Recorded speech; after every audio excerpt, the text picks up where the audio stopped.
ಪರಪ್ಪನ ಅಗ್ರಹಾರದಲ್ಲಿ ಅನೇಕ ರೋಗಿಗಳಿದ್ದಾರೆ. ಆ ಪೈಕಿ ಪ್ರಜ್ವಲ್ ರೇವಣ್ಣ ಕೂಡ ಒಬ್ಬ. ಜೈಲಿನ ಮೇಲೆ ಸಿಸಿಬಿ ದಾಳಿ ನಡೆಸಿದ್ರು. ಆ ಸಂದರ್ಭ ಪ್ರಜ್ವಲ್ ರೇವಣ್ಣ ಇದ್ದ ಬ್ಯಾರಕ್ನಲ್ಲಿ ಕೀಪ್ಯಾಡ್ ಮೊಬೈಲ್ ಪತ್ತೆ.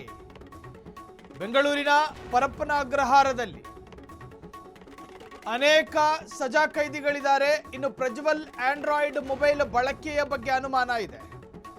ಸದ್ಯ ಸಿಸಿಬಿ ಪೊಲೀಸರಿಂದ ಮುಂದುವರೆದ ಕೇಸ್ನ ತನಿಖೆ.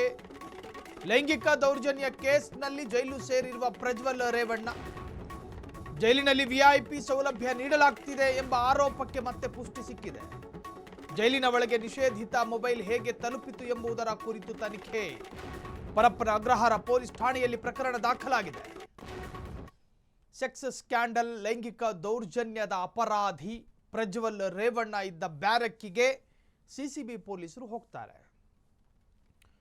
ಇದ್ದಕ್ಕಿದ್ದ ಹಾಗೆ ಸಿಸಿಬಿ ಅಧಿಕಾರಿಗಳ ರೇಡ್ ಆಗಿದ್ದು, ಆ ಸಂದರ್ಭದಲ್ಲಿ ಅನುಮಾನಾಸ್ಪದ ಅನೇಕ ಬ್ಯಾರಕ್ಕಿಗೆ ದಾಳಿ ನಡೆಯುತ್ತೆ.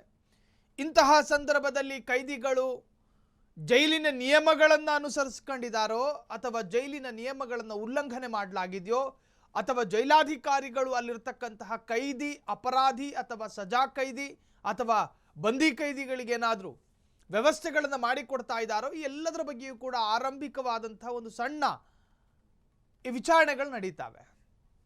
ಈ ಸಂದರ್ಭದಲ್ಲಿ ಸಿಸಿಬಿ ಅಧಿಕಾರಿಗಳು ಪ್ರತಿಯೊಂದು ಬ್ಯಾರಕ್ಕನ್ನು ಅತಿ ಸೂಕ್ಷ್ಮವಾಗಿ ಗಮನಿಸುವಾಗ ಆ ಪೈಕಿ ಪ್ರಜ್ವಲ್ ರೇವಣ್ಣರು ಇದ್ದಂತಹ ಸೆಲ್ಲಿಗೆ ಹೋಗ್ತಾರೆ, ಬ್ಯಾರಕ್ಕಿಗೆ ಹೋಗ್ತಾರೆ. ಆ ಸಂದರ್ಭದಲ್ಲಿ ಒಂದು ಕೀಪ್ಯಾಡ್, ಆ ಫೋನ್ ಅಲ್ಲಿ ಇರೋದು ಪತ್ತೆಯಾಗಿದೆ. ಈ ಕೀಪ್ಯಾಡ್ ಫೋನನ್ನು ವಶಪಡಿಸಿಕೊಳ್ಳಲಾಗಿದೆ. ಇನ್ನು ಇದರಲ್ಲಿ ಯಾರಿಗೆ ಫೋನ್ ಹೋಗಿತ್ತು, ಅದಕ್ಕೆ ಯಾರಿಂದ ಫೋನ್ ಬಂದಿತ್ತು, ವಕೀಲರ ಜೊತೆ ಸಂಪರ್ಕದಲ್ಲಿದ್ರಾ ಅಥವಾ ಬೇರೆ ಏನಾದರೂ ಪ್ರಭಾವ ಬಳಸೋದಕ್ಕೇನಾದರೂ ಪ್ಲಾನ್ಗಳಾಗಿತ್ತ, ಎಲ್ಲದರ ಬಗ್ಗೆಯೂ ಕೂಡ ವಿಚಾರಣೆಗಳು ನಡೀತಾವೆ. ಇನ್ನು ಹೇಳಿ ಕೇಳಿ ಜೀವಾವಧಿ ಶಿಕ್ಷೆ ಪ್ರಜ್ವಲ್ ರೇವಣ್ಣರಿಗೆ ಆಗಿರುವಂತಹದ್ದು. ಹಾಗಾಗಿ ಅವರು ಸಜಾ ಕೈದಿಗಳಾಗಿರ್ತಾರೆ. ಇಂತಹ ಸಂದರ್ಭದಲ್ಲಿ ಈ ಫೋನನ್ನು ಬಳಕೆ ಮಾಡಿದ್ದು ಯಾಕೆ? ವಾರಕ್ಕೊಂದೋ ಎರಡೋ ಬಾರಿ ತುರ್ತು ಪರಿಸ್ಥಿತಿಯ ಸಂದರ್ಭದಲ್ಲಿ ಭೇಟಿ ಮಾಡೋದಕ್ಕೆ ಅವಕಾಶ ಮಾಡಿಕೊಡಲಾಗುತ್ತೆ ಜೀವಾವಧಿ ಕೈದಿಗಳಿಗೆ. ಸೊ ಮೊಬೈಲ್ ಫೋನನ್ನು ಕೊಡೋದಕ್ಕೆ ಬರೋದಿಲ್ಲ ನಿಯಮಗಳ ಪ್ರಕಾರ. ಹಂಗಿದ್ರು ಪ್ರಜ್ವಲ್ ರೇವಣ್ಣರ ಕೈ ಸೇರಿದ ಹೇಗೆ ಫೋನು? ಯಾರ ಜೊತೆ ಮಾತನಾಡಿದ್ರು? ಈ ಎಲ್ಲದರ ಬಗ್ಗೆಯೂ ಕೂಡ ತನಿಖೆಗಳಾಗಬೇಕು. ಅಲೋಕ್ ಕುಮಾರ್ ಈಗ ಪರಪ್ಪನ ಅಗ್ರಹಾರದ ಕಂಪ್ಲೀಟ್ ಇನ್ಚಾರ್ಜು. ಅವರು ಕೂಡ ಈ ಸಿಸಿಬಿ ಪೊಲೀಸರ ಪ್ರಾಥಮಿಕ ರಿಪೋರ್ಟನ್ನು ಕಲೆಕ್ಟ್ ಮಾಡ್ಕೊಂಡಿರ್ತಾರೆ. ನೀವು ರೇಡ್ ಮಾಡಿದ್ರಲ್ಲ, ಆ ರೇಡ್ ಸಂದರ್ಭದಲ್ಲಿ ಏನೇನು ಸಿಕ್ಕಿದೆ ನಿಮಗೆ ಎನ್ನುವಂತಹದ್ರ ಬಗ್ಗೆ ಒಂದು ಪ್ರೈಮರಿ ರಿಪೋರ್ಟ್ ಕಾರ್ಡ್ಗಳನ್ನು ತಗೊಂಡಿರ್ತಾರೆ. ಅದರಲ್ಲಿ ನೋಡಿರ್ತಾರೆ ಯಾರ್ಯಾರು ಬ್ಯಾರಕ್ಕಿಗೆ ಸಿಸಿಬಿ ರೇಡ್ ಮಾಡಿತ್ತು, ಅಲ್ಲಿ ಯಾರ್ಯಾರ್ದು ಏನೇನು ಸಿಕ್ತು ಅನ್ನೋದನ್ನು. ಸಿಕ್ಕಿರುವ ವಸ್ತುಗಳನ್ನು ತಕ್ಷಣಕ್ಕೆ ಜಪ್ತಿ ಮಾಡಲಾಗಿರುತ್ತೆ.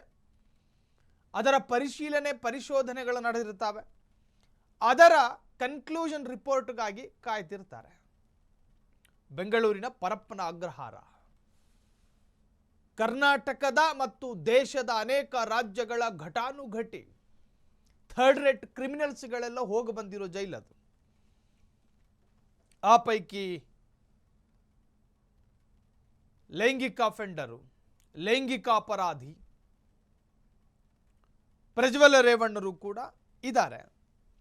ಸಿಸಿಬಿ ಪೊಲೀಸ್ ಅಧಿಕಾರಿಗಳು ರೇಡ್ ಮಾಡಿದಂತಹ ಸಂದರ್ಭದಲ್ಲಿ ಕಾನೂನು ಸಡಿಲಿಕೆಯಾಗಿ ಅಧಿಕಾರಿಗಳ ಬೆಂಬಲದಿಂದ ಹಿಂಗೆ ನಡೀತೋ ಪ್ರಮಾದ ಅಥವಾ ಅಧಿಕಾರಿಗಳೇ ಅವರಿಗೆ ಸಪ್ಲೈ ಮಾಡ್ತಾ ಇದ್ರು, ಇವೆಲ್ಲದರ ಬಗ್ಗೆ ತನಿಖೆಗಳಾಗಬೇಕು. ನಿಖರವಾಗಿ ಯಾವುದನ್ನು ಕೂಡ ಹೇಳೋದಕ್ಕೆ ಬರೋದಿಲ್ಲ. ಸಿಸಿಬಿ ಅಧಿಕಾರಿಗಳು ದಾಳಿ ನಡೆಸಿದ್ರು. ಈ ಸಂದರ್ಭದಲ್ಲಿ ಮೊಬೈಲ್ ಪತ್ತೆಯಾಗಿದೆ ಅನ್ನೋ ಮಾಹಿತಿ ಲಭ್ಯವಾಗಿದೆ.